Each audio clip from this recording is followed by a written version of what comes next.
What's up, everybody? It's Tuesday night. Time for the top five most anticipated new comic books of the week. As always, I'm here with my co-host, who likes to be off camera.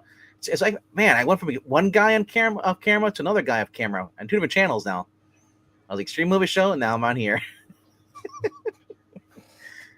What is it with the older guys? Does not want to show their faces on camera. It's all the extra chins. It's all the extra chins. Yeah. Do you not go outside then? You just stay in your house? Nice. No, I said, yeah, you have to say about the camera adding weight. Oh, it adds chins. Right. Besides, no one needs to see me, and no one would be anyway. I don't think we've got anybody watching. Just keep your chin up. You'll be fine. It's probably fine. It's okay. All right. Hey, here's someone right there. There's Brian right there. What's up, Brian? Hey. Yay! We got someone here finally. All right. Oh, since you're here, gonna ask you to click like, subscribe. So he's got somebody doing it.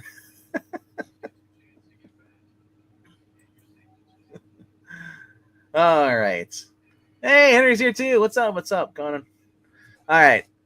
So I don't have that many books to talk about this week because a lot of my books were last week, the last couple weeks. Do you have 5? I have 5. All right, that's all we need. I was barely able to scrape 5 though. I'm just saying, there's not many. All right, so let's get this going here. All right. Yeah, I wasn't sure if Zach was going to show up tonight, but it turns out he is busy.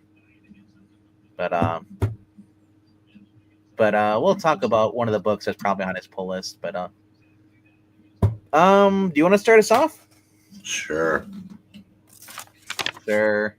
My number 5. It's on the top row. Is it? Yes. Nightwing. Yes. Really? Mm-hmm. Wow. Okay, cool. I was there. It's Dan Waters, isn't it? Yeah. That's right. Yeah, I kind of like the annual, even though should have been called not Nightwing. Is he been writing Nightwing for a while now? Okay. Yeah, he took over for Tom Taylor. I wonder how much better it is. Well, I think I'm gonna find out. Yeah. It says this is the Nightwing number 129. All right. Nightwing must overcome the creature that has taken over Titan's tower and rescue his allies from the 5th dimension, an old prison. But trapped, all right. No, I'm laughing at dummies running through the house like her fur's on fire. Oh. But trapped in time warps and bad dreams, those who escape may be changed forever. I'm not real thrilled about the $5 because it's the Batman book. Yeah, that's the first I noticed. I was like, ooh, $4.99. Because the Batman Dark Patterns has been $3.99. Well, it's because DC doesn't have any faith in that. I know. Hey, as long as they keep printing it, I don't care. That's you and me both, brother. What we got here? 1 of 4 covers.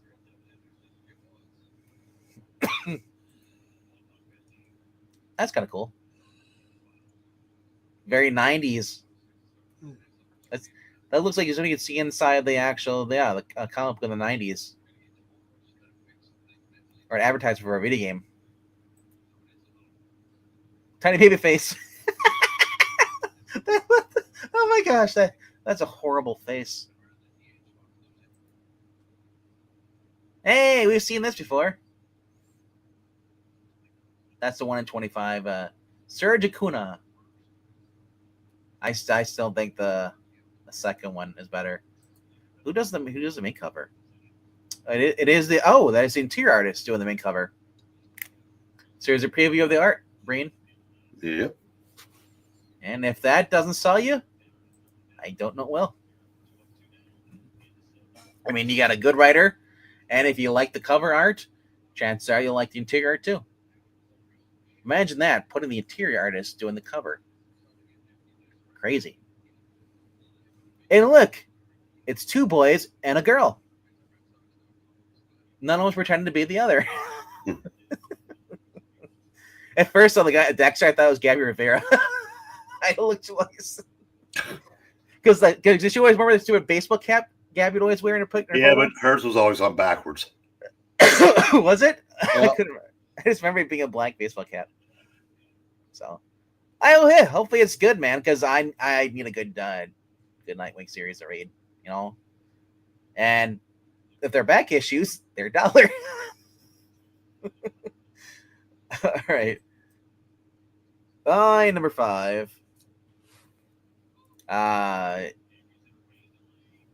It's I had to move my books around because I was like, okay, I'm like, oh yeah, this is coming out this week too. All right, so my number 5 for me this week is going to scroll down is G.I. Joe number 10. The Baroness versus CoverGirl. Meanwhile, has Cobra Commander and Destro's alliance reached its breaking point? Yeah, because the guy the last time he wanted them blood, whatever it was, blood. I didn't listen to hear more. Basically, wanted them two to fight each other, you know. And he was gonna sell off the winner to or Baroness off to her villains. But I don't know where they're going with this, man, because so far the Baroness has not betrayed the G.I. Joes and joined Cobra. It's kind of, I like it. It's different because normally she's with Cobra. That's how she was in the cartoon series. How she's in every series. So it's actually nice to see that she's not a villain. She's more like an anti-hero, which to me works better for her. But some of you purist Joes might disagree. But don't worry. If you want to see her as a villain, you can always read G.I. Joe, Real American Hero. She's a villain in there. We got the Jamie Tyndall still doing covers. Surprised because normally he was always doing like the Kickstarter stuff for comic skating and stuff, wasn't he? Let Tyndall join that stuff. But and then Andrea Milana variant. It's all right. I'll just say this. So I've noticed that comic art covers have really dropped in quality. A lot. I mean, I love the bullet shells here too. Like the photo's cool.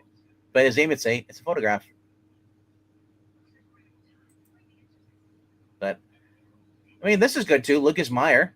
I mean, but doesn't this remind you of more like a Wildstorm, very independent stuff? So, and of course, you got the painting here, 1 in 50 by Homer or Homere. That looks like a manga cover. Which, if you're going for a manga style, this guy would be someone I'd probably contact. You know, but like I said, the very end. This is Tom Riley, I think, doing the cover art here. Yeah, Andrea Milana is actually doing the interior art. For a while, Tom Riley was doing the art for Scarlet. No. It was G.I. Joe. I thought he was doing that. So I guess maybe he's taking a break, but I don't know, man. As I said, I've noticed lately that the cover art itself, its quality has dropped since you look at the 70s and 80s that Marvel these were putting out. Look at the cover, the artistic style, the way they drew people, designs. It's really become very Tumblr art. Not to knock it though. Like I said, I can still tell what's going on here, but this looks very too cartoonish for me. And I can maybe that's why a lot of people don't want to go older like you may not be into it because it's cartoonish looking. You know, It's all a matter of perspective. I mean, you can have cartoony art that looks fine, but when it's so obviously just like 2D looking, flat, no perspective, the kind of stuff that Amy could spend the evening ripping apart. But you know what I mean though. It's like you look at even some of the Moon Knight stuff or some of these covers, like this they don't look the same as normally. The Detective Comics looks good. But even then, it's like they look. If you look at the older books from the 80s and the early 90s, the art's different. World's Finest, very cartoony, very bright colors. Look at World's Finest covers, but back in the day. But that is my number 5. We're gonna go on to your number 4 then. My number 4 is Batman and Robin Year One. Oh, nice. All right, which is right over here.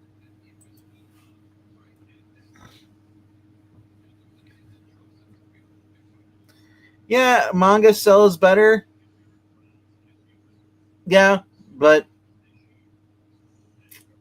I don't know, man. Well, I've never liked manga art in my superhero comics. Yeah, X-Men did it for a while. Was not a fan. Okay, I wasn't sure if I was roboting or if it was you. No. Um, am I roboting? No, not anymore. I just say I didn't. You said I've never, and then I didn't hear anything after that. So I don't know. Yeah. It says here, Batman and Robin have their backs against the wall as Project Gemini goes into full effect. Can Dynamic Duo figure out the General's plan, or will Gotham be lost to them forever? Two-Face working with Clayface, man. I love this. The General's plan is pretty simple. He's dead. It's get a great new rating online, and you go to him and you save some time. Not anymore. They put a stop to the General. And we're saving car insurance. Uh-oh. The Geico take him. The Gecko take him out. Yep. He's Sophie Cunninghammed. Yeah. The only problem is though, I quickly might address your comment though about the manga stuff. I agree that there are some good manga, but I don't think manga in general is better than everything that's being put out by comic books. Manga doesn't really. I have a comic book store that sells manga and as far as comic books, and they sell more comic books than they sell manga. Yeah, I like certain manga. I used to obviously read a lot more of it. Well, actually, I used to read manga. Yeah. But their stories always have a beginning and an end, and then they move on. It's I can't get like there are certain comic book characters I've had a lifetime worth of emotional attachment to. I don't think you can really get that with manga. So it's two different types of ways to consume. Unless they decide to bring back a series and like to do another one, because they like usually remember they do volumes and then they have you said like there's a beginning and end, and then it's a final manga. Unless they decide to bring the IP back in copy anime, they might do another novel series. But yeah, I mean, yeah, name a manga character that's I guess insanely popular. I'm trying to think of right now. I know Gundam is really popular, but I can't think of a single character though. Not to say there isn't though. No. Yeah. Yeah. Like One Piece does sell. I'll give you that. One Piece does sell, and they have insanely priced box sets, which people do buy. Well, here's what I would say. But there's also people who buy every single freaking cover of a comic book issue. No, I may be wrong about this, but if you read a Dragon Ball Z comic from the 80s, and then you read one from like now, it's the same. Yeah, it's exact. A lot of it's the same. And that's the thing, a lot of it's the same writer. Whereas if you read, like Spider-Man's character has grown and developed over the years, even if today's, management doesn't want it to happen. But so like I said, manga's the kind of stuff you read if you want characters that are basically like frozen in time, which is fine. But I said I've always, I will always be a bigger fan of superhero comics. Yeah, manga is the format is for individual creator owned, where comic books is a giant IP farm where they hire people. But for those of us that have been reading long before there were IP farms, I'm gonna say all the books in like a certain company would be set in the same universe, whereas manga, they're all their own little self-contained worlds. But I'm curious. So if you had put manga out, as how popular it is now, and you take the popularity of comic books in the 80s, in the 70s, and 60s, I wonder, which would have done better. It'd be interesting to see. Because manga. You think manga? Yeah, because it. Okay, here's the thing. The format is just having one person doing everything. No. Here's the thing.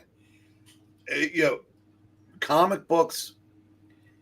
Okay, manga reaches a percentage of the population in Japan that comics reached in the United States in the 40s, when every kid read comics. Mm-hmm. Almost every kid reads manga over there. Yeah. But now, maybe 1 in 1,000 kids reads comics. They know who the characters are from the movies, from the cartoons, from this and that. Well, you They're also not reading the comics. You're also thinking about the comic books, how much they cost the import over there too. And that's also I'm talking about them over there, these over here. Yeah. But we're just comics will never reach the percentages that they did here 80 years ago. And like I said, so it's manga is to Japan what the comics were to us in the 40s. Yeah, but I think manga will do better as far as getting new readers, because the fact that it is only one person who's doing the story and the art, and you're not getting someone coming in the middle of the story and retconning things, saying or going, virtue signaling. Well, that's another thing that the kids can get in on the ground floor of a character. Yeah. But even when they do that in comics now, it's not. But anyway, not. Well, one last thing. I'll just say this. Yeah. You're right. As far as kids, the reason a lot of kids and today go into manga is because they want to know, where do you start? Volume 1. Where do you start with Batman? Well, I mean, that was which version? That was the point I just made. But yeah. Always been a lazy argument for kids. Oh, it's too confusing. I don't know where to start. You just pick up one and read it. If you like it, read another. Hey, when I was 18, when I picked up a comic book, I got the disc. I was fortunate to have the disc, and I read from the beginning. I hate starting from the middle of a story. So that's just me, personal thing. I've always liked that. It's like me. It's like watching. There are ways for anybody that wants to do that that now. Now there is with the trades and everything. Now it makes it so much easier for decades. But imagine, like I said, when you guys were going in the current comics in the 80s, there was no trades. If there was, there was barely coming out. Probably like the late 80s, early 90s. But that doesn't mean you can't just, like I said, pick up a comic. You were forced to, pretty much. You didn't have it, I mean, there were back issues, but I don't know how accessible they were. Individual, if you missed an issue, it's gone. I don't know how many reprints they did. But all right, though. Anyway, let's go. You want to look at the other covers? Not really. We'll do it anyway, real quick. Here's the Dan Moore cover. That is a terrible Robin. What do you mean? It's a good Robin. No, that's terrible. He's got shorts on. He doesn't have the tighties on. No, that's fine. I mean, that's weird. No, anyway, the one you just flashed was pretty good. This one here? Yeah, this was Dan Panosian. Panosian. That's I think every single time. Yeah. I like the design of there's Dick Grayson. Yo, what's up? His head is a little elongated. But then there's a Cully Hammer. Bathory, yeah. So Robin. Yeah. But I like the main cover because that's actually the interior artist, I believe. That's Chris Samney doing the main cover. So if you like Firepower, you're gonna like his art. And Mark Waid's been kicking ass on there. All right. And then Andrew Dice Clay is the senior editor. All right, number 4 for me. We're going to scroll down here because it's probably at the very bottom. But remember how you're complaining about how that show got canceled? Well, the comic book writers decided to do another issue of that. Yeah, that's your hint. Resident Aliens. Resident Alien is if you're not familiar with the show or the comic book, the comic book is pretty much an alien who arrives on Earth, and then he pretty much arrives in Patience, which is basically in Colorado, and ends up becoming the town doctor there, and living amongst humans. He's very smart, unlike Alan Tudyk's character, which it took because the show decided on Sci-Fi decided to basically make him a complete moron, and it turned into basically like a not dark comedy, but in general, it's a comedy show, sci-fi show, and it worked. where this is the complete opposite. This takes place after Harry's already pretty much, gotten married and has had a child with Asta. Big difference from the show. And now at the end of that last four issue book series that came out like last year or before, his people have now come to the Earth now. So it says, return to Patience, USA, the seemingly sleepy town with numerous mysteries and secrets. A handful of those are interplanetary. Harry and Asta have recently welcomed their child, Clover, into the world. Now welcome several visitors from Harry's home planet. Agent Joan returns, and a new resident alien comics arc begins. So these are, as I said, this is created by Peter Hogan and Steve Harkos. It's a very more serious, kind of like dry humor. Like I said, so if you're gonna go into reading these books thinking it's like the show, it's the complete opposite. But the one thing is that I liked about this character is Harry. He learned English by watching Law and Order, which is true. They kept the show, but he also reads mystery novels. So it's one of the things he likes doing is solving mysteries. He's like an alien Columbo. So, I think this might be the only cover. Yeah, this is the only cover. There is no variant. So, yeah. Peter Hogan always said he looked like an alien. And then Steve Parkos is interior artist, also does cover. So you're good at art you're getting here. All right, that is on my number 4 for this week. What's going on? I don't know how many times it took to do this, but this guy takes a bowling ball and he starts spinning it like a top, and it's slowly going down the lane. Yeah. He grabs another ball and just basically throws it halfway down the lane. They hit it. Yeah. No, it threw it farther than the ball had spun and blows away the pins. Meanwhile, that ball is still just like trickling down the lane. Yeah. The pins reset. The other ball gets there and it's spinning so hard it knocks over all 10 pins. It's just nice. I'll send it to Sports Ball. It's freaking amazing. All right. My number 3, Exquisite Corpses. All right. So far long is that? Right there. It is.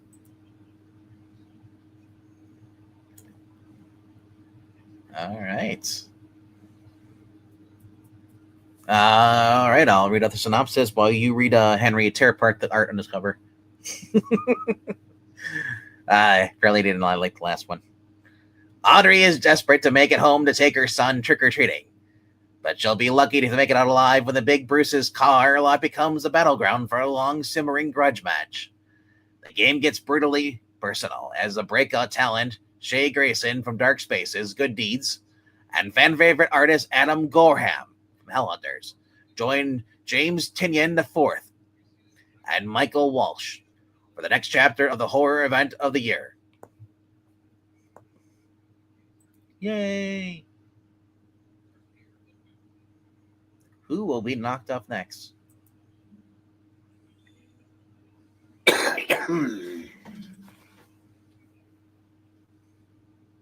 Adam Gorham's art here. Michael Walsh.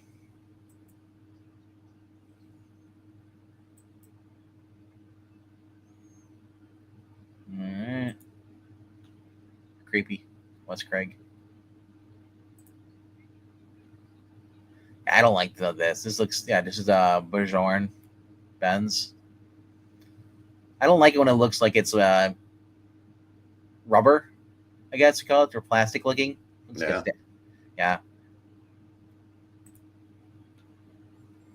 I honestly the cover one is what would draw me to the shelf. But I'm gonna try not to accidentally buy any $35 variants this time. Yeah, like the other main cover, the title font, everything reminds me of Homesick Pilots that Skip would always buy, those really indie books. Mm-hmm. So that's what it kind of reminds you of, what the kind of like font they're using for the cover here. Yeah. Yeah, it's like it just really pops. It stands out. So, and I love like all the characters are in the background behind her. So, pretty cool. I mean, look at the detail on this. Got the every character in here plus the car lot. So, that's pretty cool. Shay Grayson. So you got two writers, James Tinian and Shay Grayson, and then Michael Walsh with the Scott Elliott. Or what was the guy? Elliott. What was it? Was it Elliott? Oh, Chris Elliott. Chris Elliott. Yeah, Guy Chris in the seats. Yeah, yeah. Yeah, that's the first thing I noticed. I was like, he looks like Chris Elliott. And the other guy looks like a really cleaned up Cactus Jack. Yeah, he's a thin version of Mick Foley, mixed with George Lucas. I missed that. You're kind of right. If they had a child. All right. All right. My number 3 this week should be easy. It's just right here. It's Battle Beast. it's quicker here. All right. He says Battle Beast has arrived at Prince Salaka's homeworld, but it may be more dangerous than the prince remembers. Yeah, that's the prince's sister. Isn't she beautiful? Mm. Ugh. 2 of 12, yeah. And there's an eyeball. Ugh.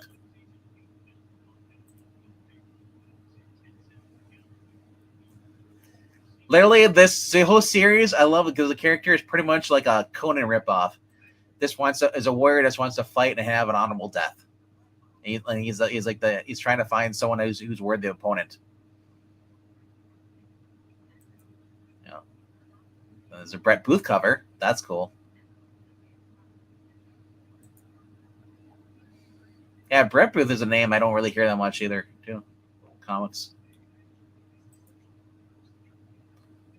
The Whatnot, Kevin Tolibian, whatever his name is. So, there's Tillabal. Yeah. Number 11. This is great colors, but that guy, Will Ilto, yeah. It's a cool. It kind of runs like a Rosetta thing with the painting stuff. But yeah, overall, it's just been fun. Like I said, this series has just been great. Ron Otley, his fan interaction with the fans online is just like somebody recently tried to go after him and try to cancel because he did the whole. Remember, like there's a cover where Mary Jane was in the background. She saw Spider-Man kissing Black Cat. You know that meme where the guy's the girlfriend is looking back or whatever. Like, so he did a meme like that, and he did that with Invincible characters, and he was doing different ones and stuff. And somebody got offended because how dare you draw the girl? Because everybody's right. There's a girl in the series who very much rapes Mark, and he had Mark and that girl making out in front of and is Eve in the background. And then they did it with Eve in the background, and then they had the girl from the show that he dated. I forgot what her name was, the black girl. And people were just freaking out. And he saw me, he's like, dude, I draw what I want to draw. I don't draw what you want. So I love that he kind of like stood up for himself. But overall, this has been fun. This is a straight up just like action. So not much of a story plot. It's just basically just straight up. How extreme can we go with this? It's in the sense of like the absolute like Batman stuff. It's kind of like that. So it's not for everyone. But that was my number 3. Where are we going for your number 2, sir? My number 2 is Space Ghost Johnny Quest Space Quest.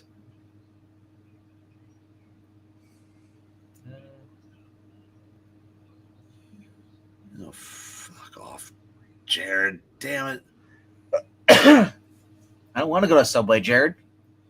Not that Jared. Oh, Jared. I didn't say Jared, but He hit like Jared. And by that I mean he struck out. Did I The pass base it up? was loaded. Oh, is that far down? It's pretty far down. Wow, there it is. Yeah, there it is. No, it's ugly Mark Spears cover. I'm a 40-year-old kid. Nice man's. All right. In a world where they're after invading an entire battalion of security at Area 51, Dr. Quest, Ray Spannon, Jan, and Jace finally figure out how to get the signal through to Space Ghost. The good news is that the Guardian of the Spaceway is able to use it to open a portal that takes the Phantom Cruiser back to Earth. The bad news is the portal also brings one of Dr. Nightmare's mechanical beasts with it. Grown-up Avengers, Joe Casey and Sebastian Perez, pull out all the stops for the thrilling finale of the cosmos-spanning crossover in Space Ghost Johnny Quest, Space Quest number 4. Commemorated by carefully curated covers from Mark Spears, Josh Middleton, Derek Chu, Ben Oliver, and Chad Hardin. Derek Chu's is everywhere. I noticed that. Carefully curated. I know, right? I noticed that Derek Chu's popping up a lot of places too. Everybody we paid money to draw a cover drew a cover. Right? There's cover B. I think it's probably the best cover. And there's the Derek Chu cover. Johnny Quest, or is that Joni Quest? Because it looks like a girl. Oh. Actually, look at the pan. Look at the stance he's doing. The face goes like, well, you know, I'm the main guy. Hello. Then there's the giant coin. This is cool. I like it. I just wish they were running on like nothing. And then there's a Chad Hardin cover. Kind of like that one. Yeah, with the dopey dog. Although it looks like Nemesis is out to kill them. That's the first thing I thought of when I saw the classic. That it's Nemesis. Cannot see it. It's down to Yoshida. Yep. And there's ooh, he's hitting 391 with the bases loaded. Yay! There's a Mark Bagley cover with another nice man's.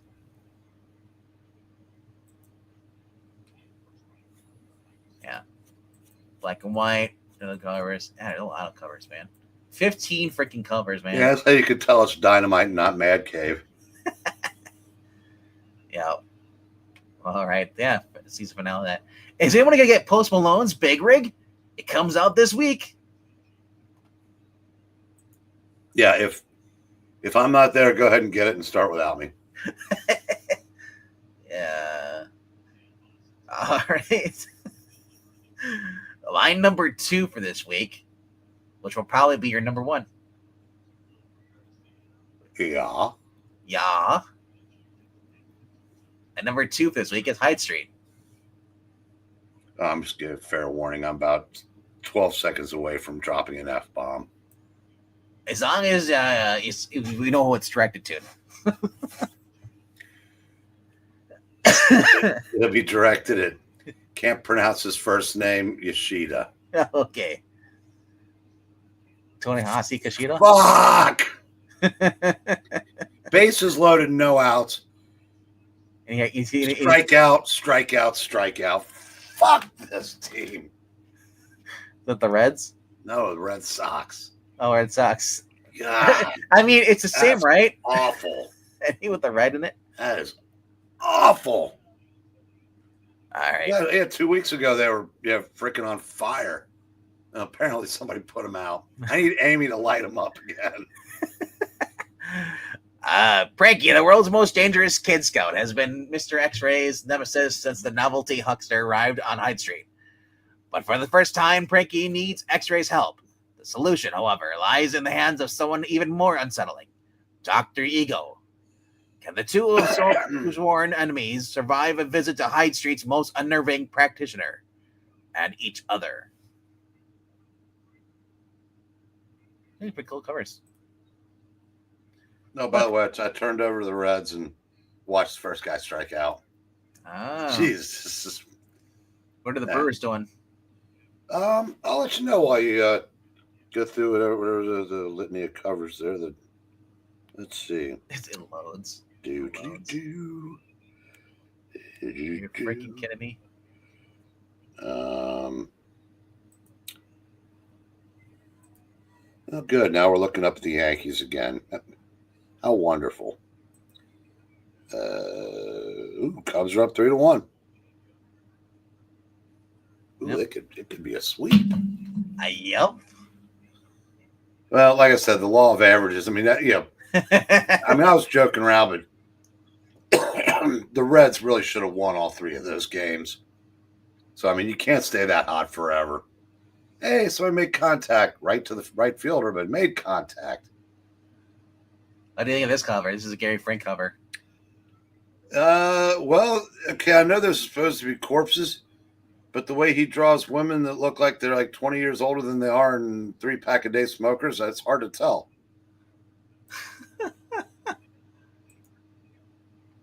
It's a good one.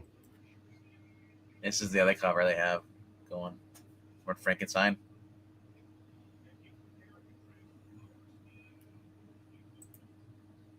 And then here, of course, there's scarily sweet orange vanilla flavor frosted cereal bits, marshmallow bits, yeah.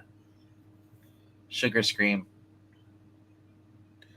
You know, it's weird. One thing I've never gotten into is, I've always just felt, give me the main cover. Yeah, because it's like it's the closest one to story. Well, I don't know if it's even that anymore, but at least there's a better chance that characters that are in the comic will be on cover A than Yeah, I'm not sure if she's going to be probably not. Yeah, that looks like that should be on a cover of Devour. Yeah, I don't know why it was on. Yeah, as a variant of this, but yeah, we're getting a new character. We're getting what's his name? Philip Peabody and Frederick Xavier Ray joining up. So I'm looking forward to this. It'll look great. And that is my number 2 for this week. But I'm sure that's probably your number 1, right? Yep. So you're number 1? Wow, we already talked about it. That's Batman Robin. All right. Absolute Batman comes out this week. Hopefully it's good. They need the sales over DC. Well, no, they're getting them with Absolute. It's just everything else they can't get sales for. More like Flabsolute Batman, am I right? Yeah. Learn the origin of Bane. What drives this fat behemoth? And how did he arrive in Gotham? By you all, probably. Crane, maybe? When I was a boy. Look, the Batman is just as wet as he is. Wow.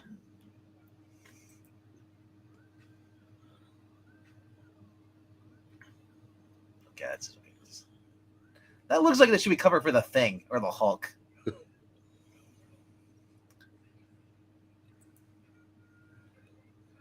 Yeah, this is a Clayman variant.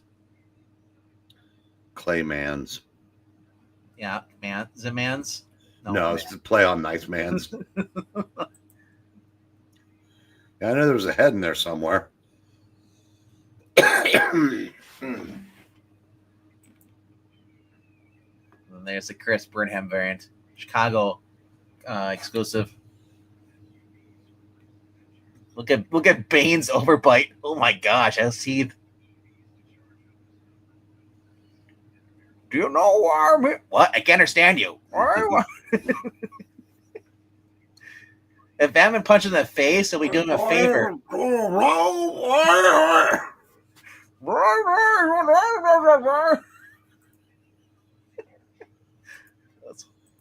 Yeah. Every time I look at that series.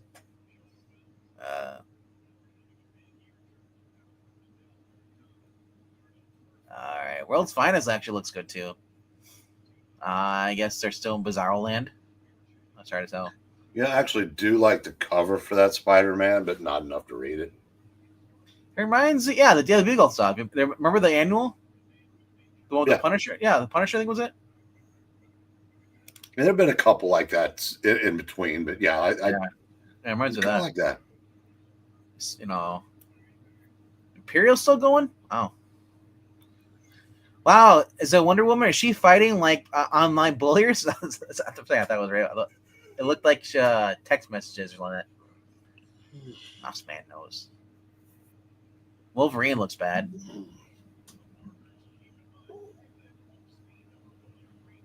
Superman Unlimited, Night of the Superman bat. No thanks. And why does Psylocke not look like Psylocke? Male gaze, something. Something white hair now. Black Cat is out this week. And I love they got it next to Catwoman 78, which is awesome. So what vastly accomplished female writer is doing Black Cat? I'm glad you asked. I'm going to click on it so you can read it. Well, first I'll read this thing off. Super thief, superhero. Felicia Hardy is a Black Cat, is the world's slyest and most skilled super thief. She loves a good score. The longer the odds, the better. Well, the entire world turned upside down after an amazing Spider-Man's battle with the Hellgate. So Felicia is turning over a new leaf as New York City's Lewis superhero. The first super villain on her list, the Lizard. But will the Black Cat risk it all after her do-gooding moral high ground attracts dangerous attention from the lowest of the city's underworld? Easy. Kingpin of crime. She's still skimming off the top. Honest. Superstar G. Willow Wilson joins rising star Gleb Milkov to chart. Are you kidding me? I might have to get this. That guy's a phenomenal artist. Yeah. The chart, the winding road twists and turns to laughs and mind-bending action. Black Cat's next exciting adventure chapter. Okay, here's the thing. Do you think for 1 second that G. Willow Wilson knows how Black Cat got her bad luck power? Oh, of course not. Do you know how? I originally got it from Kingpin. Yes. And you're right. There's zippity. And they even showed that, and if she doesn't know the comic book, she can at least look at the 90s cartoon series. Because the same thing, Felicia Hardy went to the Kingpin. He gave her powers.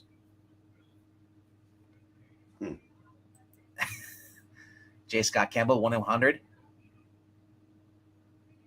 Yeah, so. Meow. You know who?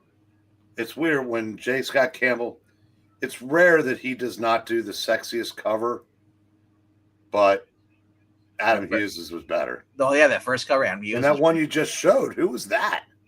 This one? Yeah. Ji-Hung Lee. That's incredible. It's not Black Cat, but it's incredible. Right? Derek Chu.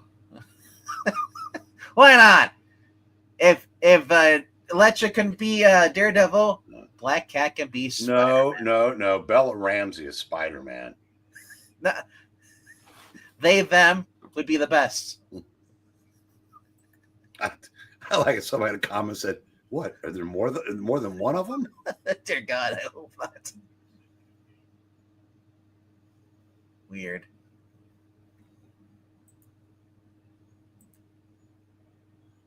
That's a good cover. Thiago da Silva.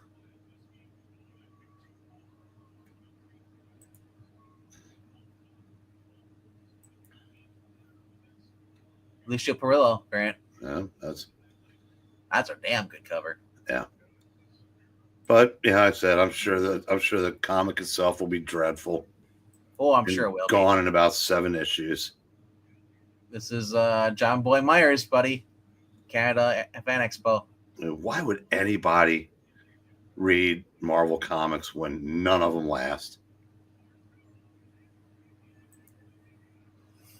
I don't know, man. But this is the J. Scott Campbell. This is the #1 cover.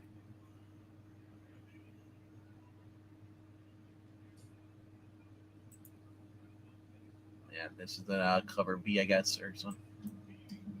Peach Momoko, right? Is it? Yeah, it's Peach Momoko. Terry Dodson and Rachel Dodson. I don't know, man. I still like Dan Hughes, but I might. Terry Dodson cover, but yeah, the Adam Hughes. That's the Comic Man variant. High Above the City. What is 5567? Does that poster represent something? I don't know. Is that how many covers he's drawn? That just looks like somebody cosplaying. It's Daniel Panabaker. Oh. Yeah, the Adam Hughes cover is so good though. Like I'm tempted, like, cause he's doing every single cover of this series. This is the Adam Hughes cover for the next one. Look at that. We got floating heads, bro. Yeah. Adam Hughes, like I said, like he's doing. Look at the cleavage, bro. You got Sandman. I said, oh, this is great. And then yeah, that's I don't show the rest of them, but I said like it's looking pretty cool for like Adam Hughes is doing the main covers, and the last time I bought a Black Cat series was done by Jed McKay. It was okay. It wasn't the best, but I don't know. I'm like G. Will Wilson. I read that Poison Ivy series, and I was like, we're gonna go into lesbian territory with her again. But who cares at this point? I don't think G. Willow Wilson will on this. I don't know. Maybe she will. What else come out this week? Justice League Red. That's Saladin Ahmed, whatever it is. Well, they actually gave her like boobs. I was surprised on this cover. I was like, what? The window's back? And she is thick, bro. 2 C's. But this is again. This is what it's a have the balls to name the team something different. That's what I hate about modern comics. Every team in Marvel's, of course, the Avengers. Every group of people in DC are now Justice League. Well, that's what I don't like. We got Red Canary, and we have 30 billion. I don't even know who that is. Simon Bass. No. Red Canary. I have no idea what that is. She appeared in the Mark Waid story event, Lazarus event. Okay, good for her.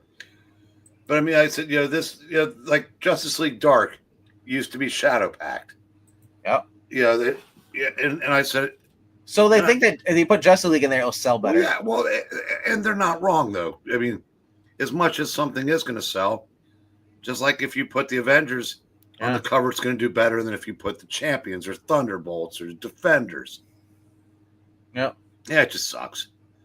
Anyway, what's going on in the world of trades?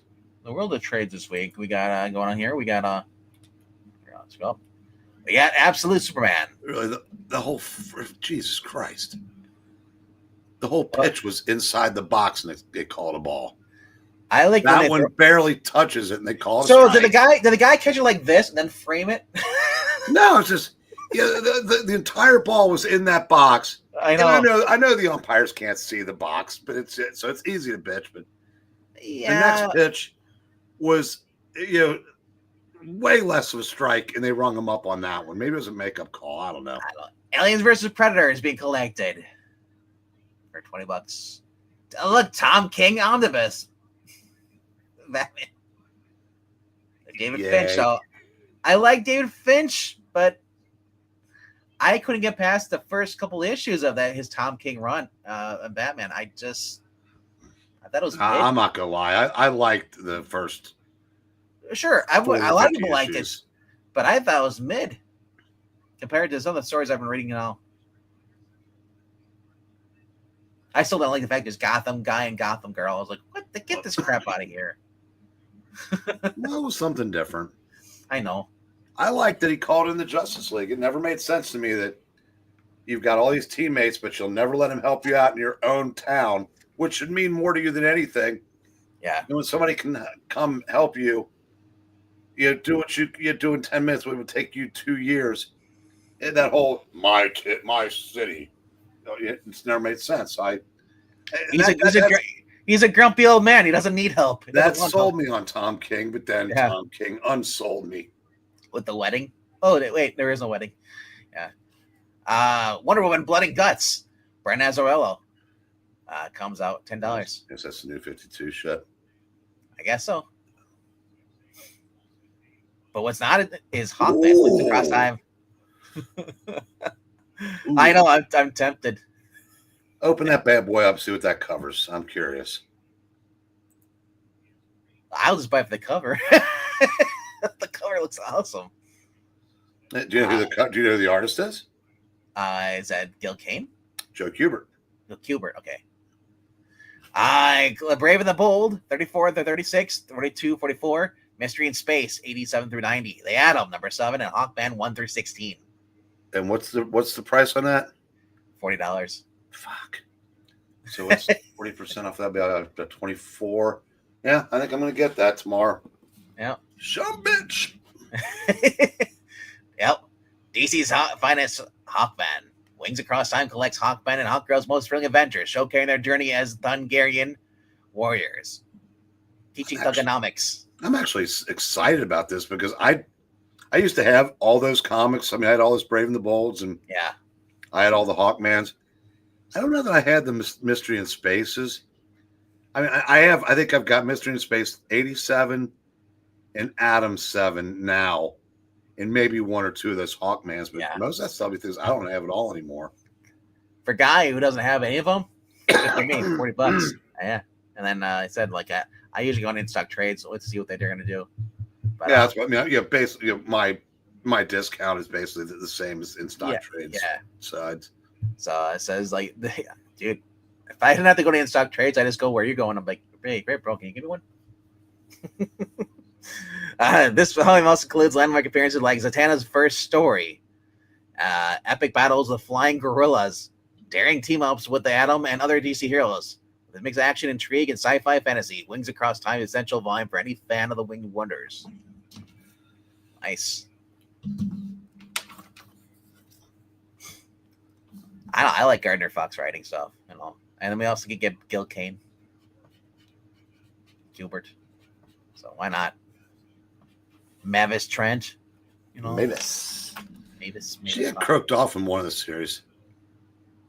IQ, I write Quimby. This day is really starting to piss me off. And Joe Robinson. Oh, sorry, George Emmett. It looks like Joe Robinson. It's the cigar and everything. Son of a buck. Wow, I turned off the Red Sox in disgust. Yeah. Turned back and they're tied up and about to win. Well, a base hit and they win. Yeah. Yes, 3-3 at least. We got Helverine, number 1, with the V clause. Hey, look, it's Nick's Volume 2 with Mojo City. Mojo City! Sonic the Hedgehog, Volume 19, Collision Course. Through IDW. These are fun comic books. If you have not been collecting them, go ahead and start collecting them. They're fun. They are kid-friendly. Absolute DC, the New Frontier hardcover. And Superman box set, which I wonder what's in it. Well, thank you, but that was strike 3. Jared Duran just struck out again, but the umpire said, nah, go ahead and take first. This includes it's all cover editions of All-Star Superman, Superman for All Seasons, Whatever Happened to the Man of Tomorrow, Kingdom Come by Mark Waid. Nice. $85. Okay, that's an All-Star Superman is good. I wouldn't buy it in some fancy-ass packaging. Whatever Happened to the Man Tomorrow is. Have you ever read that? I have not. It's Action 583 and Superman 423. It's Alan Moore, and he insisted. It's right before the right. It's right before the yeah. switchover. But he demanded that Kurt Swan do the art because he knew they were taking him off the book. Mm-hmm. And it is one of the neatest stories you will ever read. All right. Kingdom Come is another one I still haven't really read, but I kind of have the gist of what happens. Superman for All Seasons. I don't I know of it, but I don't remember it. Is All-Star Superman the one where he dies? Yeah. He basically becomes like this. Or he finds out he's dying. I can't remember if he died at the end of it or not. I think I just remember like the sun was overpowering him, or like he couldn't handle it anymore, couldn't process it. He was dying. And then let Lois have like powers for a day or something like that. And then I don't know. Yeah. That's $85. Annihilation, Conquest. If that's the first one, that's well worth it. I don't think it is. I think it's the newer one. I can tell you as soon as you open it. Or as soon as you say who the creators are, obviously. 2007, yeah. No, that's the right one. Yeah. Yeah, that's good. That's real good stuff. Case bound. One of these years, I gotta get. I got those 3 gorgeous hardcovers I've never opened. I gotta get around to that. Right. What's going on in the chat?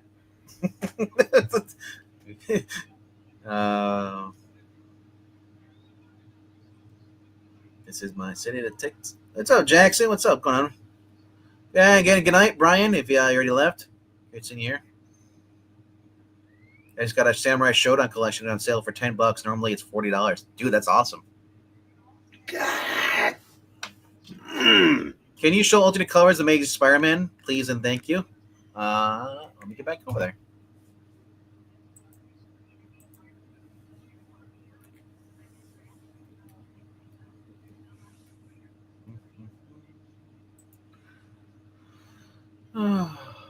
All right.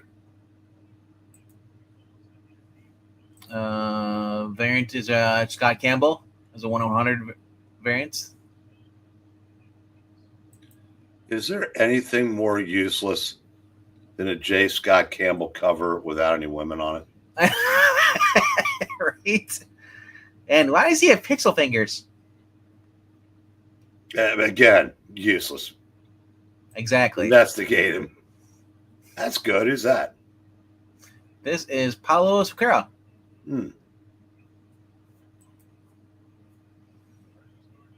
Dyke, Ruin. Yeah. It's got motion lines because he's going down. That's kind of cool. And there he is, the J. Scott Campbell collection. They turned off the Reds in disgust and they tied it up. I should turn off more in disgust. I'm doing great. Turn off the Brewers game to discuss. Actually, I am rooting for the Brewers to beat everybody. Because that helps the Reds' wild card chances, slim as they are. Right.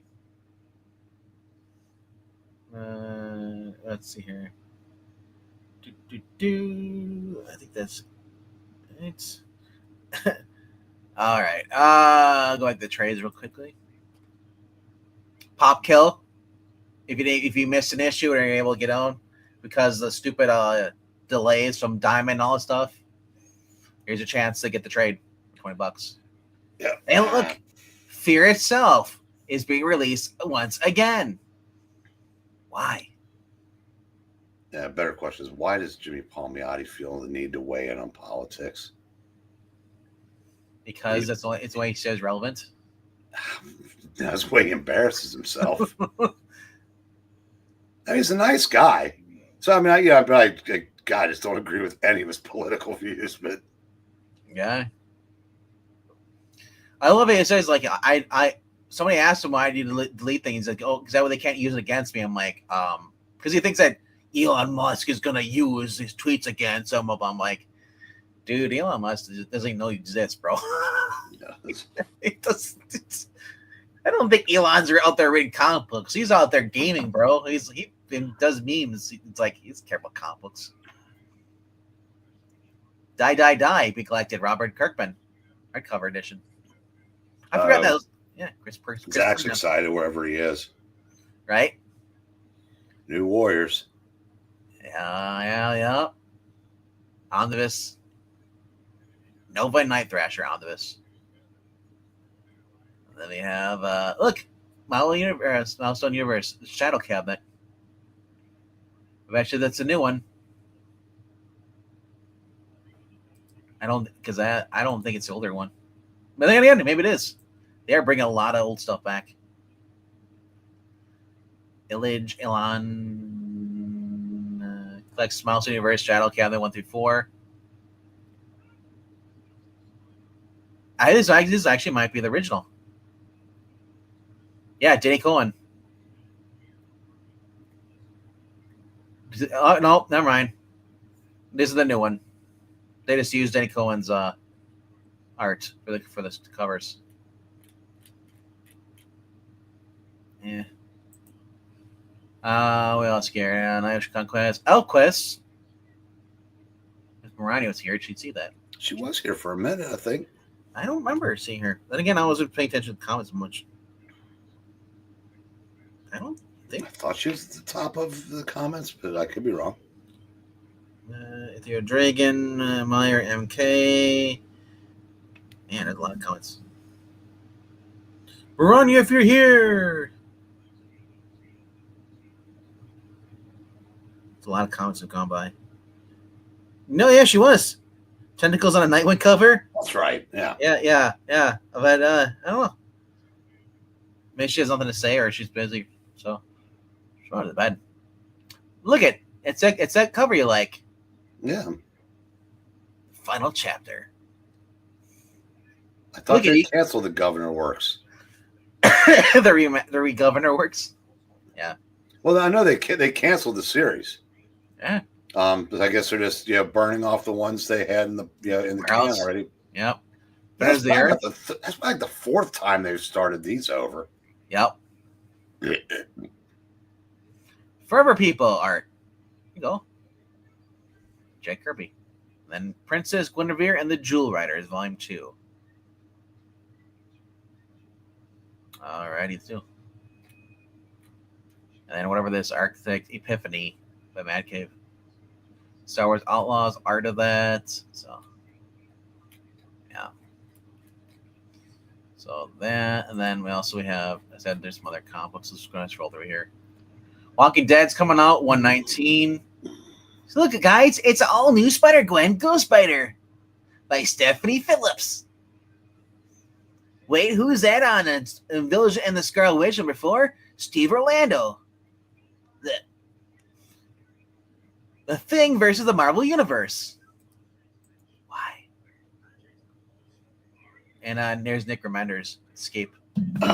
Rick Remender's, not Nick. I just got the best news I could have asked for. I don't know. You got free cable? No, I don't need that. I've got free everything. Oh. No, no cover ranking tonight. You got hired? You got a job? No, that would be. Aaron said, guys, I've been 0 to 6 to 7 a.m. today. With the move, I'm sitting tonight out.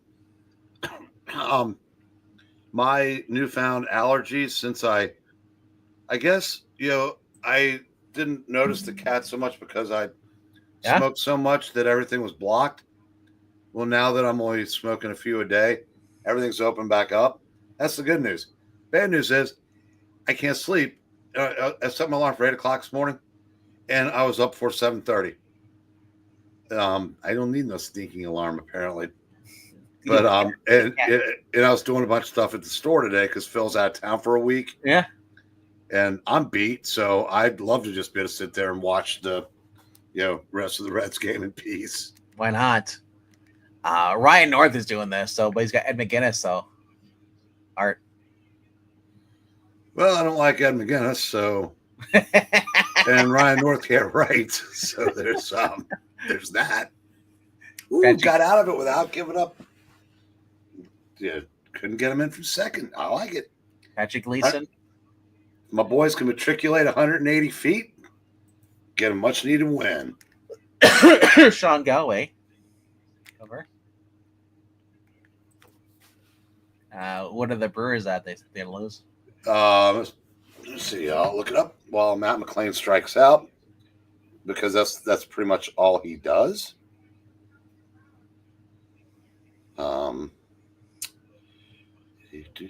Free escort service, Breen. Vampire Archives, Volume 1. So you picked it up, Jackson? Event Horizon, Dark Descent. And yeah. Scoreboard. There you go. Look at Torment with the fat lady. Yeah, it's a fat old broad. Let's see. New face on. Yep, Cubs are up 4-1 now. Ugh. Stop looking at screens. You're doing the opposite. It's like the question is, what'll happen first? The Brewers win their 100th, or the Rockies lose their 100th? I'm going to go with that. Rockies, because it's closer. Rockies, yeah.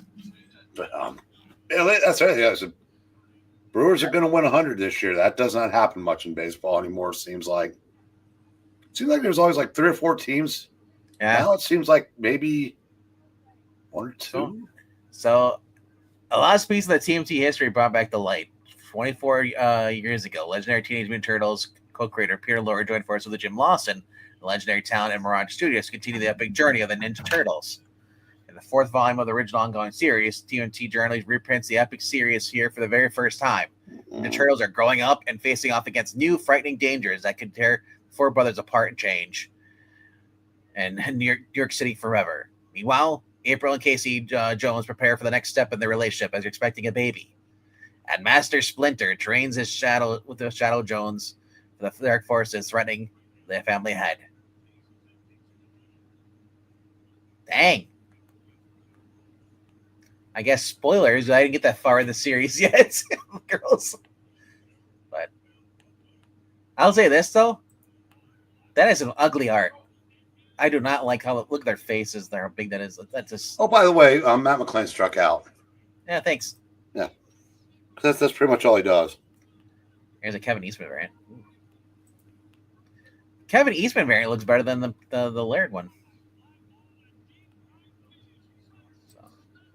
So.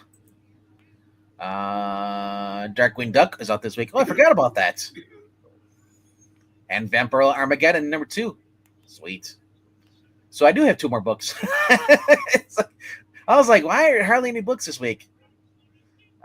We got here Cold Witch, Godzilla in Hell.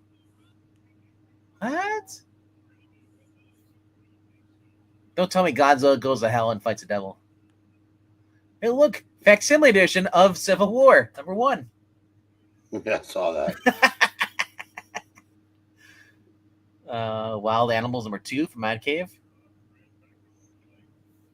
Dark Honor, and then Kill or Be Killed, which is a new one through AWA. Eat Your Young through Mad Cave. It's a new Mad Cave series. Eat Your Young. AWA, I thought they went under. And they're back issue this week. So, Ludic, look at this. It's Zach. I am shocked y'all are still going. Well, there's no covering tonight, and we're kind of wrapping up. Oh, there's no cover. I thought that he gave you the keys to the car. Yeah, we're gonna just let it stay in the garage. Okay. I don't want that. So might as well get your top 5 while you're here. I want a Toyota Torino. What's a Torino? Get off my lawn. No. Oh, that's Gran Torino. No, that's Gran Torino.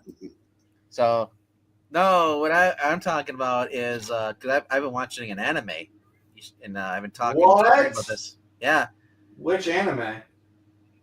Well, this figure is an A6, an 886, which is the final real world drive that Corolla produced from 83 to 87. The one I'm talking about is basically Toyota Sprinter Torino. I have no idea what that is. It's from Initial D. I have no idea what that the car he drives. It's an awesome manga that was on the 90s about drifting, racing, Tokyo, okay. Yeah. That would explain why I didn't know about it. Yeah. I've heard of it. I just never watched it. I've seen the DVDs. It even was out on VHS back in the day. That's how old it is. Ooh, that is old. Yeah, but Breen had told me about how he read the manga series and I really liked it. I was like, what? So I checked it read out. a manga series? Back in the day, yeah, it's one of the mangas he read. I used to own about 800 mangas. Good Lord. I didn't know this. Yeah. That's pretty cool. My dad used to be cool. I kept Battle Royal, a couple of the other horror ones. I think I kept Great Teacher Onizuka. Have you ever read that? Mm-mm. It's about GTO? this juvenile about this juvenile delinquent that is so gets a job teaching high school, and he plays himself off as being super cool, but it turns out he's a virgin. He's scared to death of girls. There's no way that could be made today. Oh God, no! There's a live action one also. I know there's live action. I never watched it, but the anime though. Yeah, there's an anime. I've got about the high school girl. A shitload of mangas of it, and there was cartoons. Yeah. So yes, the girl flashes him at the end. I was like, she's like, wait for me. It's like in 10 years. Yeah, and So like I said, there's a couple of I can't remember their names, but a couple like well-known horror manga creators, like Umazaka or something like Uzumaki. Yeah. That do like one that did something called Tomy, and another one that does these really crazy things with like snails, because that's the thing. But I used to read a bunch. I've read everything from that to Chibi Vampire. It was so cute. Like I said, it's like that part of me that will admit to liking the show Full House will admit that I read Chibi Vampire. Hey, look, Full House is a good show, though. I like Full House. But he won't read Transformers. That is weird. That's the duality of Breen right there. That was our big family motto on the vacation, was the duality of man. So it's like you have a donut shop next to a salad station, the duality. So, Full House and Chibi Vampires, Transformers, and drift racing manga. Oh, I was watching some clip from some baseball game, and one of the girls, she was eating a salad on a bread. He said that guy, if I ever do that, punch me in the face, punch me really hard. That's fine. Oh, I was watching I wasn't watching it. I saw highlights of this. Yeah. You motherfuckers. Wow. Bases loaded and they couldn't score again. I'm rooting for Baltimore now. Screw Boston. They suck. Phillies announcer, do you know who John Kruk is? I've heard the name, just never. Yeah. He was the guy that went in the All-Star game when he went up to bat against Randy Johnson. He just started swinging while he was winding up. He goes, I'm not going to hit him anyway. He was known for being a really funny guy, but they were bored in the booth and winning huge. So he tells his partner, he goes, yeah, if you ever find out that I've become vegan, just beat me to death, will you? And then he goes, you know what? He goes, the first person that made a clock, how'd they know what time it was? And he says, this is in the booth during a game. It's like that clip from Family Guy. It's like, I just sat down. What kind of question is that? I'm saying, like, how bored do you have to be to come up with those? It's such a good. I like that question. I'm going to bring that up to my dad next time I see him. Like, Dad, how did the first clockmaker know what time it was? That's fine. Trying to find that clip. Oh man. Oh yeah. Yeah, it was it was John Kruk. That's it. That's what I was talking about. It's exactly what I said. Like, I found the clip today.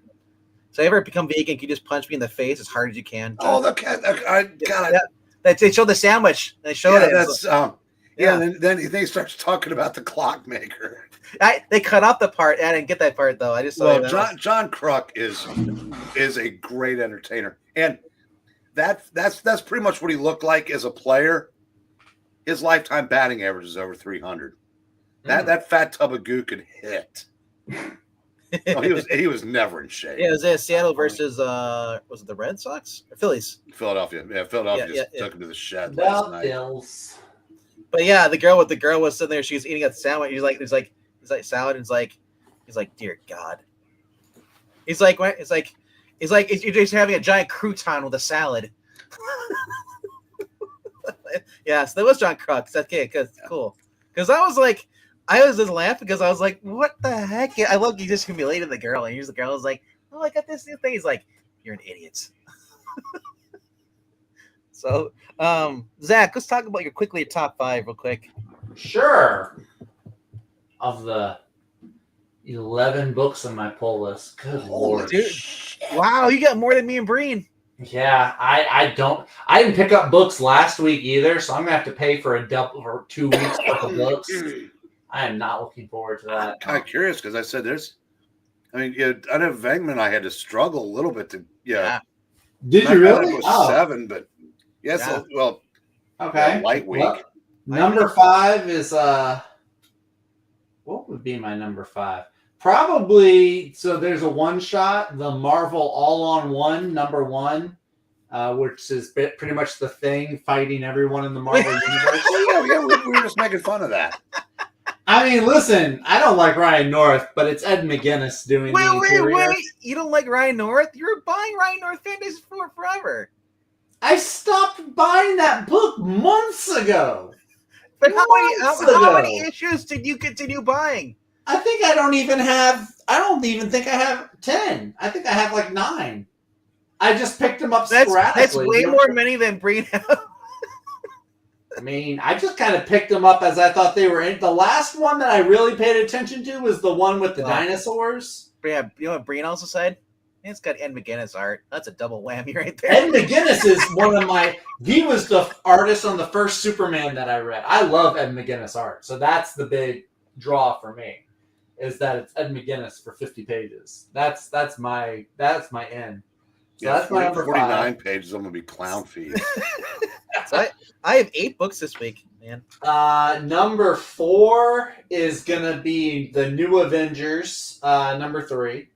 Which is the Sam Humphries. I think it's Sam Humphries. It's a New Avengers? Oh, right there. It was Thunderbolts, and then that's right, because the movie they changed. Yeah. This has been kind of cool. So there's like a doppel.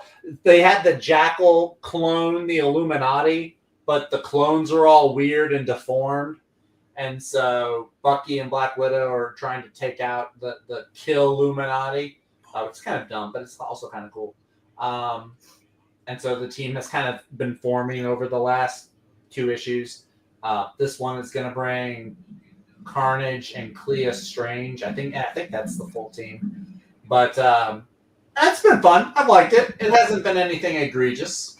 Humphreys is not writing them like Bendis would write them. So I gotta ask. So I appreciate that. Does Black Widow still have the symbiote? No, I haven't seen her with the symbiote. Not since I haven't seen her in issue 1. I didn't see her with the symbiote. This Black Widow probably never did have it. Does the Black Widow still have the symbiote suit? I don't know. I don't remember. Mary Jane has one. When this started, she didn't have it in the first issue, so maybe she doesn't have it anymore. Scott Campbell's got Scott Campbell. Yeah, but that's everything, Zach. Before you got here, we were trying to figure in comics, is there anything more useless than J. Scott Campbell doing a cover without a woman on it? Well, I would say this cover here. Who wants a picture of Stan? A lot of girls that liked him. Okay, well, how many girls are going to buy this book? Well, that's true. To answer your question, Breen, nothing. I can't think of anything. I can't think of anything either. I mean, that's like going to, well, it's not really, but it's like going to Baskin Robbins and ordering vanilla. There's just no sense to it. It's just a waste. Oh, that's funny. I like that. Okay, so that's my number 4. Number 3 is probably gonna be Absolute Flash. Why does Clea Strange look like a young Granny Goodness in that profile? Oh, that's rude. Well, go back and look at it.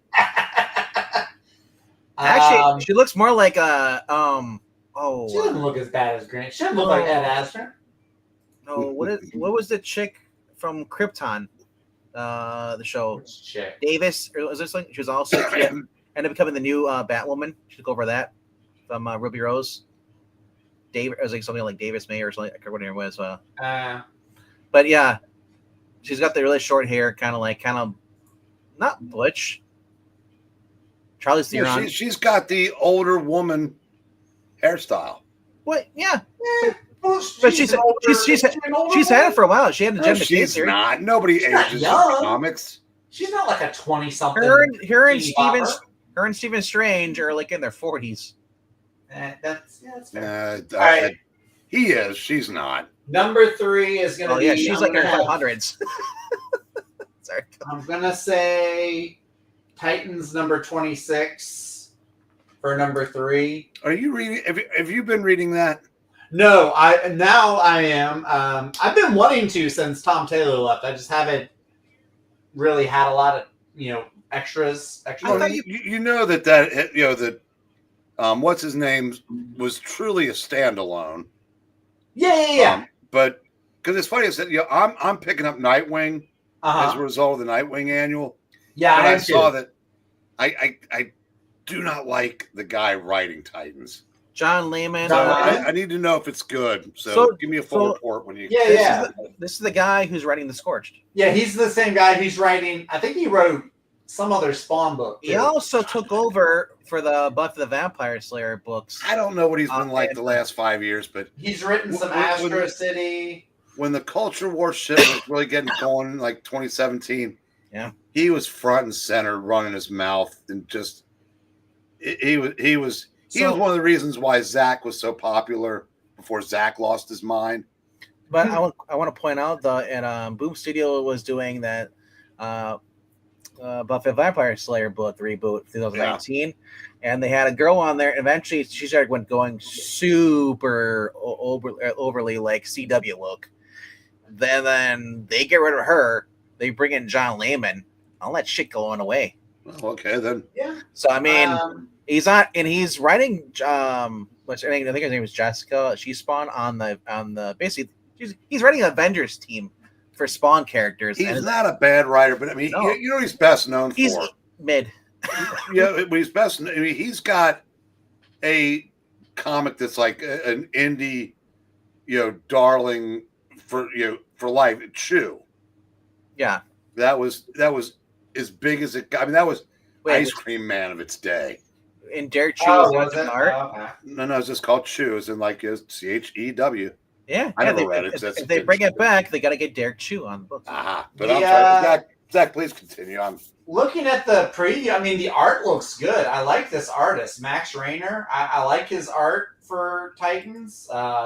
It looks like a Doom Patrol crossover with Cyborg and Beast Boy and the Doom Travis Patrol. Mercer. Was he the guy that did the Green Lantern, Green Arrow thing? Max Rayner? Let me see. Because there's somebody that was on that. He's done. He did the art for Challenge of the Super Sons. Let me see. Or some that kid. Yeah, I forget what his name was. The guy came out of nowhere. I say he's good. He's done a lot of He's done some Superman. A lot of Super. Really? Okay, it's not him, but well, the kid who came up from around nowhere, right? That's Randy Orton.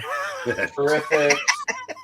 He's good though. I like his style. The guy that did that Green Lantern, Green Arrow, is better than Dan Mora. He was good. He could have. Yeah, he could. He needs to get more work. Yeah. Not that guy. Not Chris Burnham. I don't care for that. No, that's.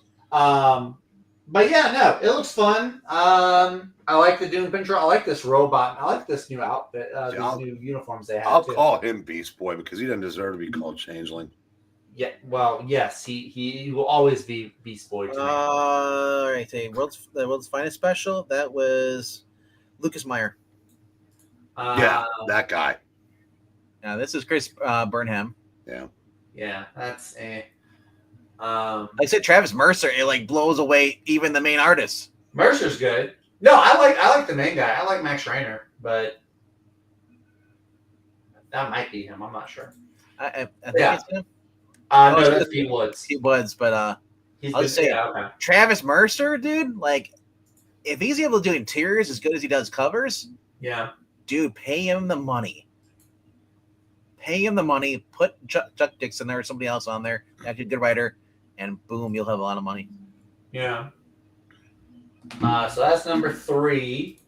Number 2, I'm gonna say is G.I. Joe issue number 10. It's been my number 2 book this week. Yeah. Baroness and CoverGirl in Paris. That story. Will it be Flash or Batman? This is number 1. Oh, it's gonna be Batman. So, Absolute Batman is number 1. Origin of Absolute Bane. Yes, please and thank you. did you I see the love Bane? Absolute Bane. Did you look at the Bane covers? The Bane covers. They are the bane of my existence. That one's okay. That one, Look at that. Is that Wait, Warren Johnson? It's Burnham again. But wait, though.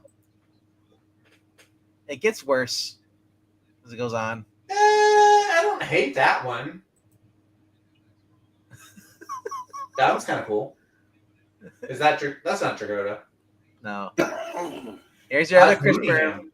Yep, Burnham. Look at the teeth of Bane. That's interesting. That's a choice. Not what I would make, but He's gonna put his mouth. He's got a little alien thing. Come on, like aliens.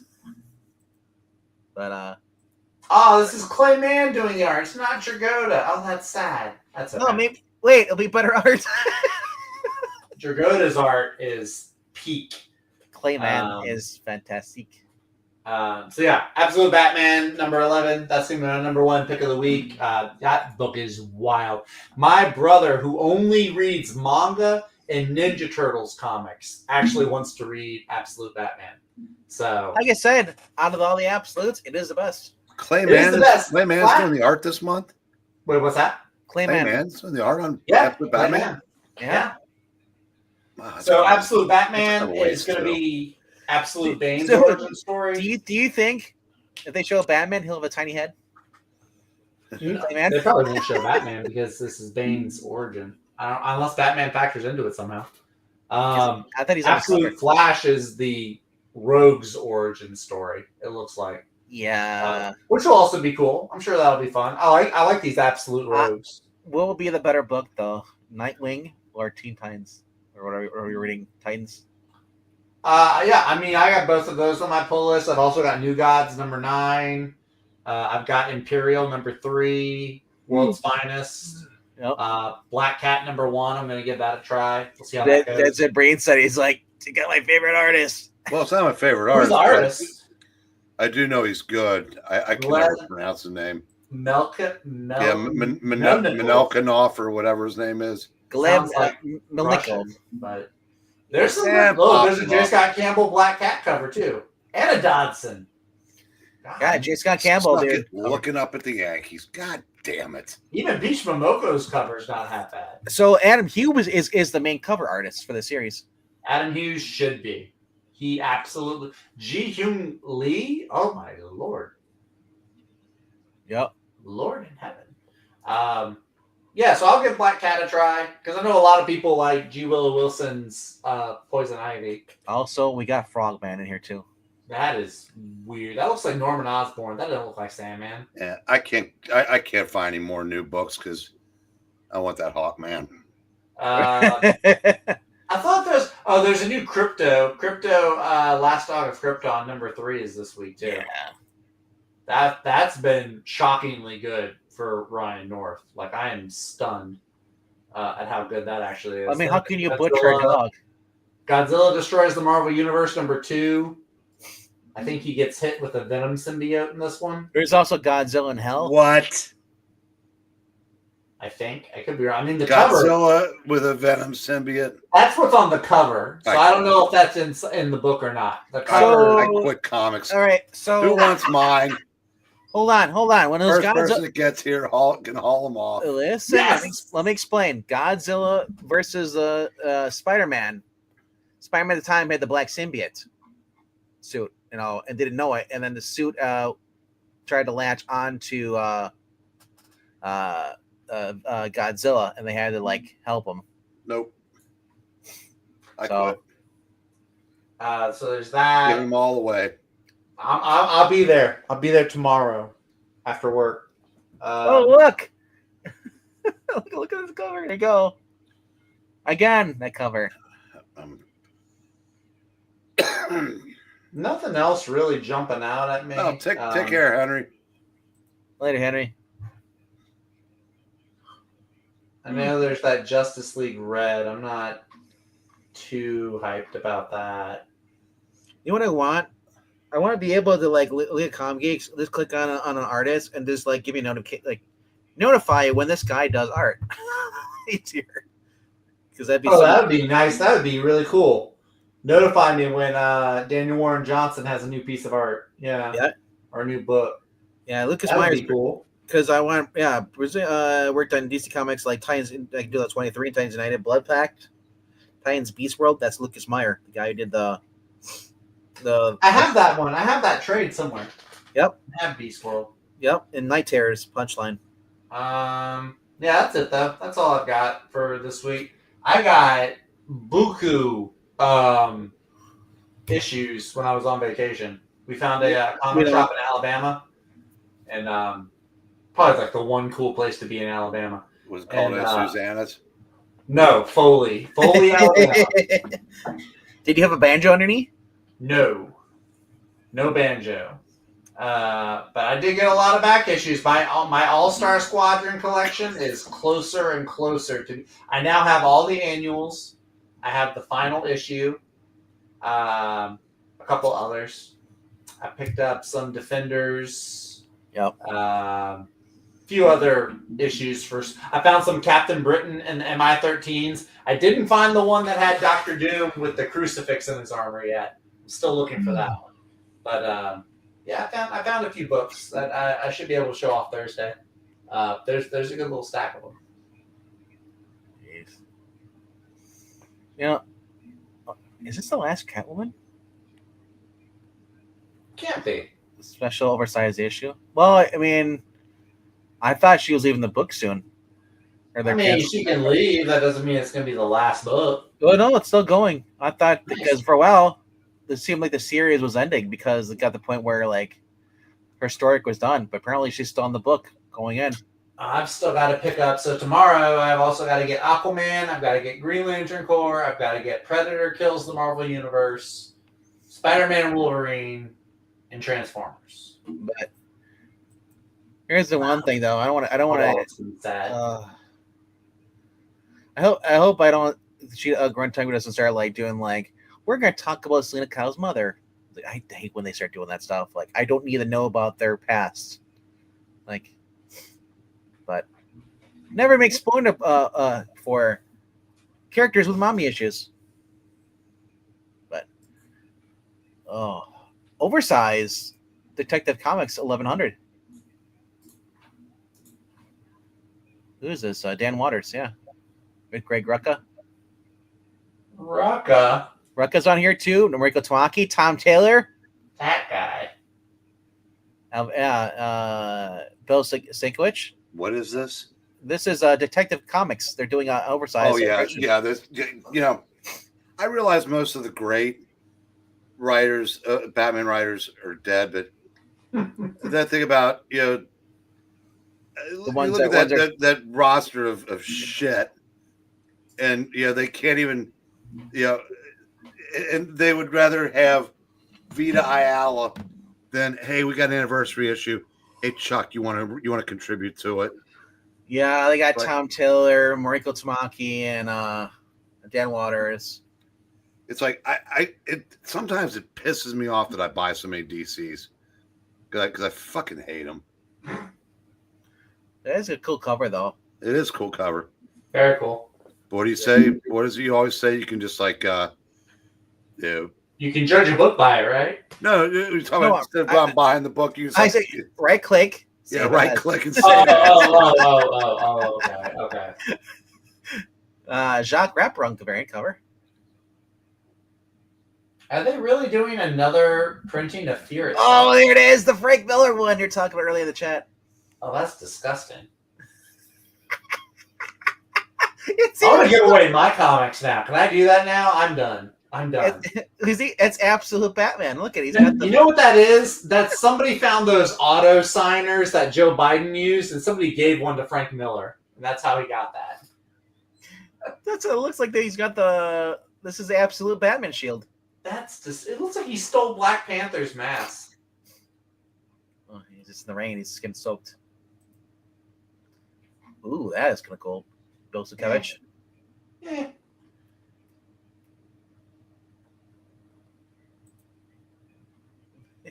The printer. That's funny. They're watching Batman 66. I like that. That's good. That's a good one. Enough. Enough, Robin. There's Dave Johnson, 125. Yeah. That's kind of cool. If he was going against Dracula, sure. That reminds you of the Batman versus Dracula movie. But yeah, I love the cover. Oh man, I love look how tall that freaking bridge is, man. Above the city. Milwaukee has that too, like some of the high-rise bridges. Chicago too.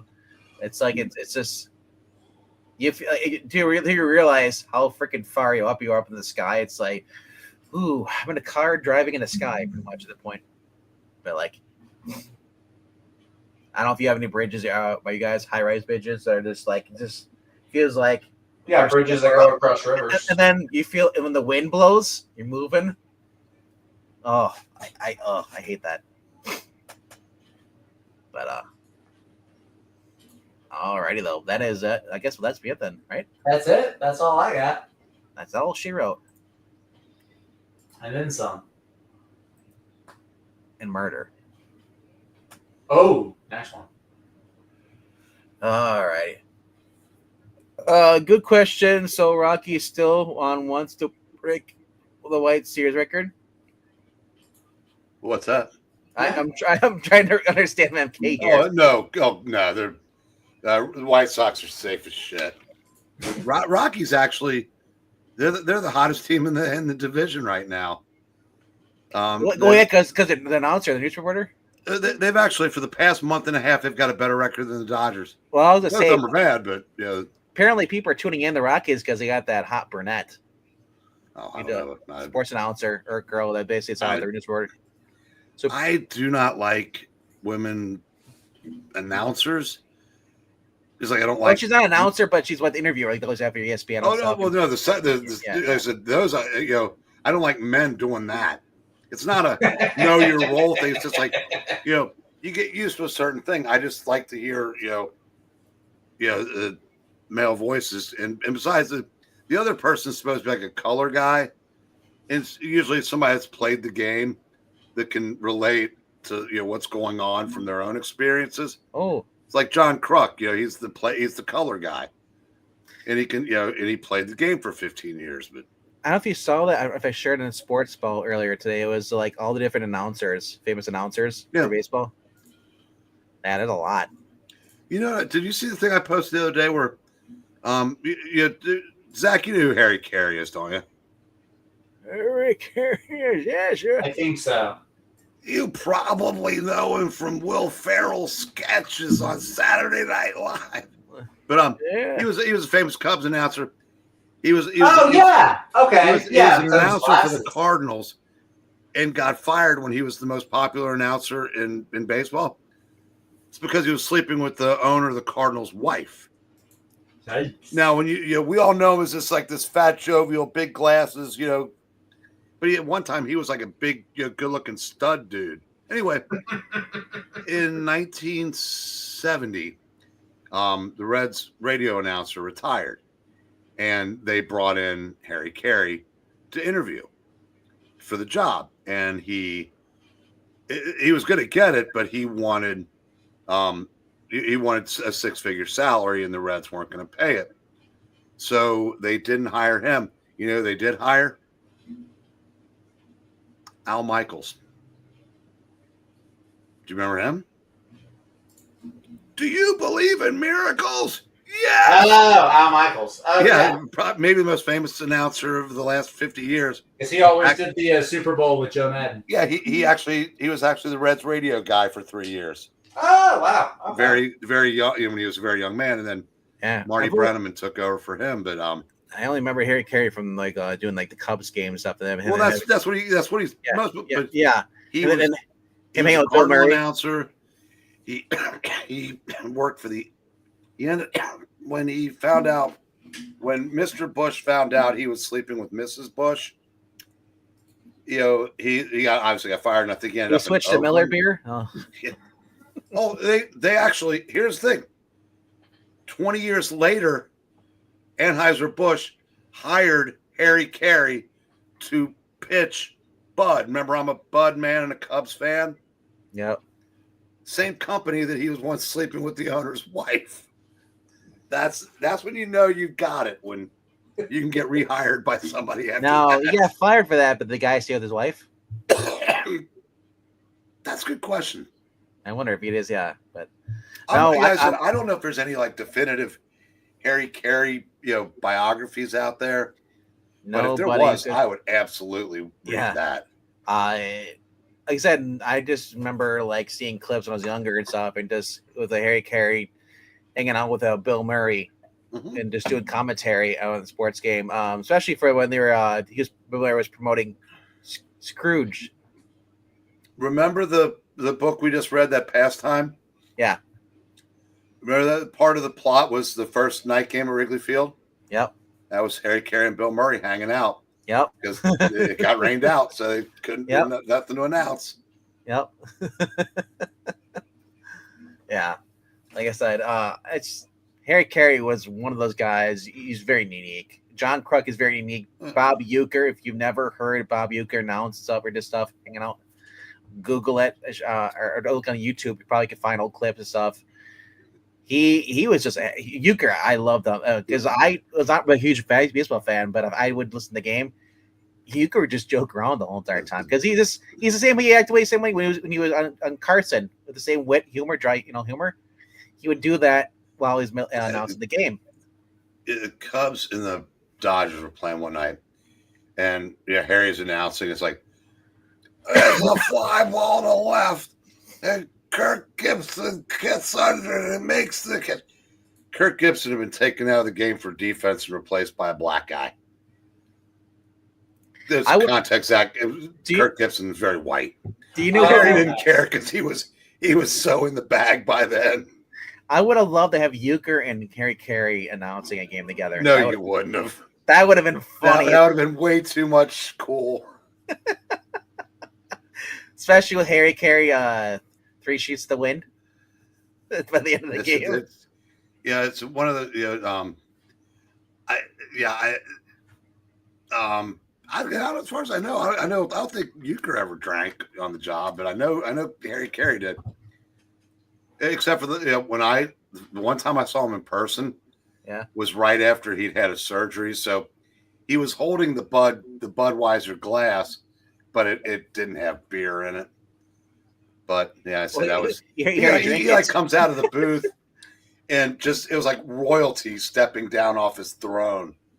All of us, standing room only, kids are like, yeah. Yeah, he probably, because the empty glass here, probably already just tossed one back.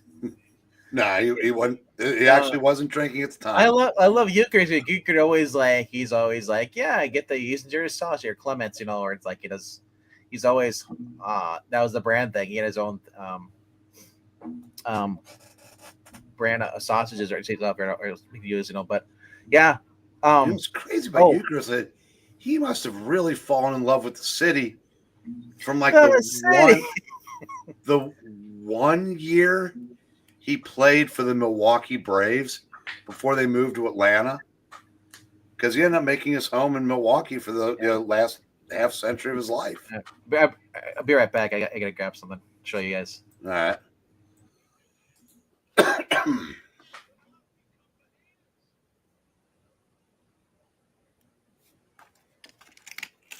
I wish I watched more baseball or paid more attention to baseball. Why? Because I have no idea who half these people are you're talking about. Well, if you didn't, you'd be as cranky as I am right now. I watched the Red Sox strike out, bases loaded, nobody out. Strike out, strike out, strike out. They're right to the meat of the order. That does make me a little bit happy. Then they extra innings. They stop Baltimore from scoring when all you have to do now is get a runner in from second. All right.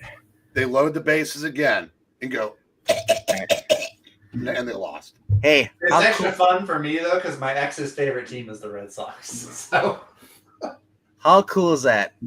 Nice, Robinade. They brought it back. Nice. It was normally cartons, but they brought it back. Dude, it's and well, originally everything went to like charities. So basically, yeah. Wait, did you say your ex likes the Red Sox? Yeah. Her dad went to school in Boston, and so his favorite team up there was the Red Sox. Yeah. So transferred over. Is she still a bitch? I mean, I haven't talked to her, so honestly, I can't say. I haven't spoken to her. Well, you're supposed to play along with the bit and say, yeah, and I can work with that. You're done with it, right? You're a Red Sox fan. Yeah. Yeah, is it not enough to where I go start rooting for the Yankees, but it's not gonna zoom in. Oh, cool. But it says on the back here, it says it's 6-2 and even. I think it goes to the MAC fund. Robin Young was a hell of a ball player. Yep. Yeah. It says making a natural that made the old-fashioned way with all the good stuff, including real lemon juice from concentrate, real lemon pulp, and lemon natural oils, plus a good source of vitamin C with 50% recommended daily minimum per serving. You lost me at pulp. MK, I'm not sure what you're asking there, but at this point, it's hard to tell who's hurt more. But when they were both healthy, Stanton obviously is a greater power hitter. Trout was a better all-around ball player. I mean, Trout was kind of like the next coming of Mickey Mantle, only where Mantle screwed up his career with drinking and stepping into a drainage ditch when he was a rookie, because that was a thing on baseball fields in those days. But Trout was a better overall player. Yeah, because Stanton was never. I mean, at his best day, a below average fielder. I'm not the biggest fan of lemonade though, but like this actually is pretty good for plus I love it. I got it. I'm just gonna save the fucking bottle. Yeah, it's often and then he was someone I would love to have get meet and have his signature and stuff from. He's still alive. He's probably still have a shot at it, but yeah. Robin Yount is probably like the definitive Brewers baseball player. Oh yeah. Because we talk about the greatest Brewers of all time. Really, only two guys get mentioned. Paul Molitor, yeah, but Molitor played part of his career in Minnesota. Yeah, and then he went to played his entire career in Milwaukee. So that's I'll say. Molitor ended up going over to the Blue Jays, I think. Didn't he? Ended a career. If it was at the very end. Yeah. Well, that's I got a thing I can look up here. That yeah, I'll deal with Brewers. It's sort of like it's like League of Comics Geeks for athletes. Oh my gosh, they're comparing like the Brewers today, what they look, and then comparing the ones from the '82 series, and they're the same age, but this one looks like he's been smoking and drinking for the past 5 years nonstop. Oh wow, okay, yeah, he went to Toronto first, then Minnesota. Yep. Yeah. Yeah. So I'd forgotten all about that. Yeah. Oh, was he? He was a designated hitter, wasn't he? The Brewers. Oh, okay. He was there. Okay, he was on the second of the back-to-back World Series winners in Toronto. So at least Molitor got a ring. I know, yeah, because he left the Brewers.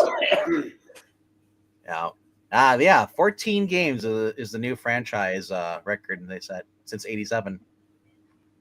I'll tell you what. Yeah, I was watching some of that game today, and there are no easy wins against Milwaukee now. Even that first game, they made Chicago sweat, and they do everything right.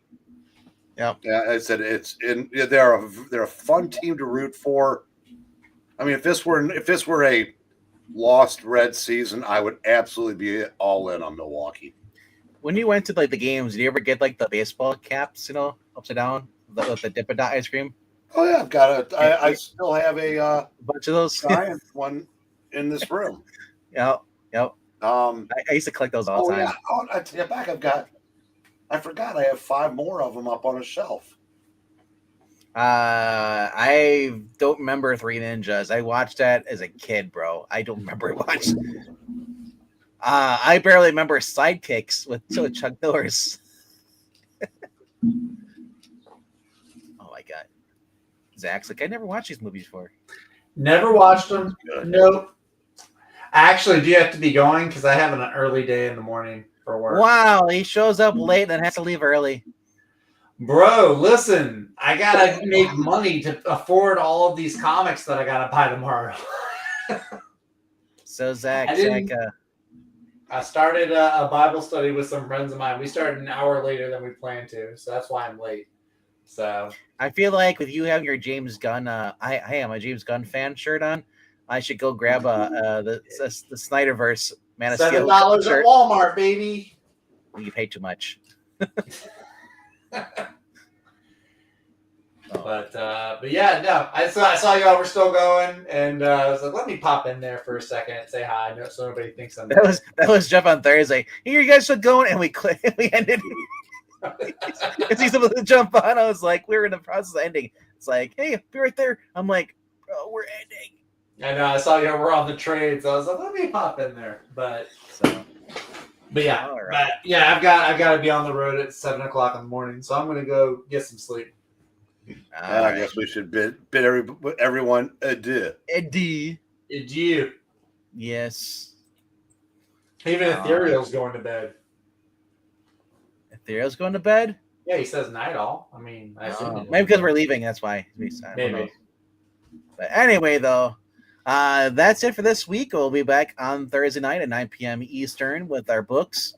Maybe Zach will be here on time. Who knows? Probably not on time, but I do plan to be here. I will have a lot of back issues. So do you have Bible study Tuesdays and Thursdays? I have Monday, Tuesday, Wednesday night church, and Thursday.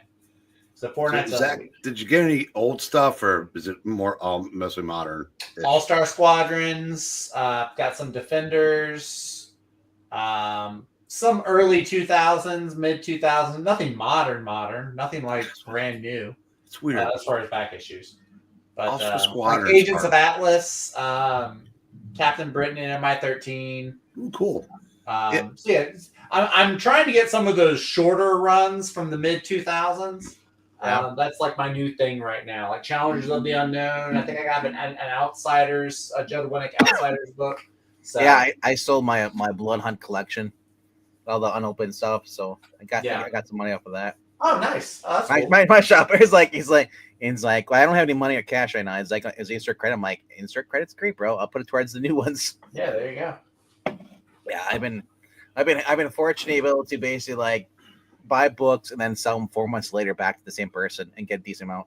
That's pretty nice. That's a sweet. That's because I told the guy I'm just pretty much putting it back into the shop anyway. Yeah. You know, I'm not asking for cash. You know, because I understand that, but business. Because that was what weird. It's like, I know I just bought this from you. Can I sell it back to you? Right. Although I did do that one time because there was a guy came in the shop, a new guy, who was looking for a certain book, and I said, "Look, well, I have this book here. You know, I read it. Gave me $4. There you go. Boom. I just handed it over." Damn, this guy's good. But all right, though, we're gonna end it here, though. Just like the Brewers, we're gonna mosey on out. But all right, we'll see you guys on Thursday.